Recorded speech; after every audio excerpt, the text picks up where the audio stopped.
Bé, fa unes setmanes vaig publicar que l'Ajuntament de Canals havia rebut una subvenció per portar endavant un projecte de memòria històrica, projecte que nosaltres mateixos vam demanar a una moció al novembre del 2015.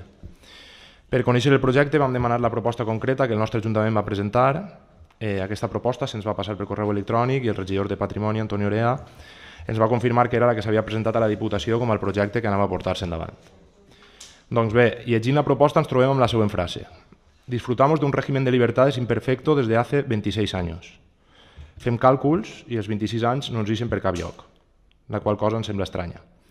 Però quina és la nostra sorpresa quan al copiar part del projecte al buscador Google, cosa molt senzilla, ens vam trobar que una part important, els 4 punts que justifiquen la proposta, són una còpia literal d'un article escrit per José María Pedreño aparegut el 15 de juliol de 2004 a la revista d'Informació i Debate Pueblos, i sense ni tan sols mencionar-se l'article.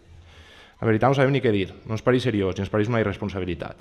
És aquest el projecte que el nostre Ajuntament va portar endavant en un tema tan seriós com aquest? Qui és el responsable de la proposta? Gràcies. Toni Orea, regidor de Patrimoni. Gràcies, alcalde. És veritat que aquest regidor s'esperava una pregunta o algun prec en referència a la memòria històrica per part del grup Reiniciem, perquè ha sigut el que ha demanat constantment fer alguna activitat en este tema. No és cert que la proposta de Reiniciem siga la que s'emporte a la conselleria, i la veritat és que pensàvem que aquesta petició, aquesta pregunta, aquest prec anava sobre el fons de l'assumpte i no sobre la forma, que també sempre és important, especialment per al grup Reinicient, però a este regidor li té que disculpar el regidor de Reinicient, però a este regidor li importa més el fons. I el fons és que se va presentar un projecte elaborat per tècnics i elaborat per tècnics d'esta casa.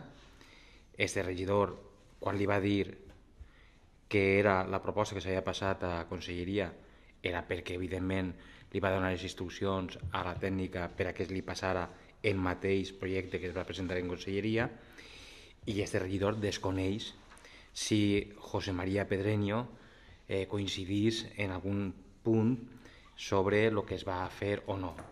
De totes maneres, agraint la pregunta del regidor de Reiniciem, com que no sé qui és el responsable de la inserció de les paraules de l'escriptor José María Pedreño, ho averiguaré, i si no li sap mal li contestaré per escrit, perquè la veritat és que jo també estic sorprès de que s'inserten, sense dir-ho, paraules d'un escriptor.